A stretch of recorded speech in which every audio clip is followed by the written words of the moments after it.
తండ్రుల దినోత్సవాన్ని పురస్కరించుకుని సిద్దిపేట పట్టణం శివాజీనగర్లోని బ్రహ్మకుమారి సంస్థ వారు చాలా ఉమంగ ఉత్సాహంతో ఫాదర్స్ డే నిర్వహించారు.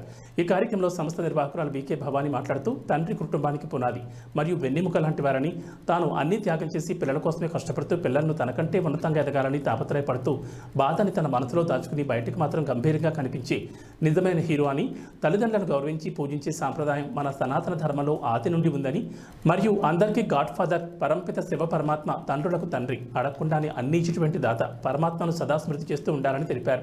అనంతరం తండ్రులతో కలిసి కేక్ కట్ చేశారు మరియు వారితో బెలూన్స్ ద్వారా ఆటలు ఆడిస్తూ అందరూ ఆనందంగా గడిపారు. ఈ కార్యక్రమంలో సంస్థ ప్రతినిధులు బీకే స్వప్న, స్రవంతి, ఓంకార్, అమరేందర్ రెడ్డి, తిరుపతి రెడ్డి, వెంకటేష్ తదితరులు పాల్గొన్నారు.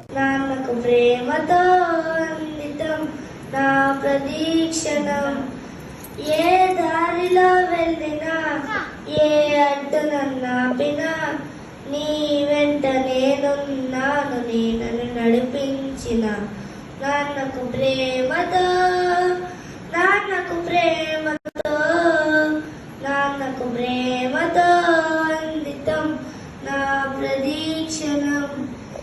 ఏ తప్పునే చేసినా తప్పటడుగులే వేసినా ఆ చిన్ని చిరునవ్వుతో నేనను మన్నించిన నాన్నకు ప్రేమతో, నాన్నకు ప్రేమతో, నాన్నకు ప్రేమతో అందితం నా ప్రదీక్షణం.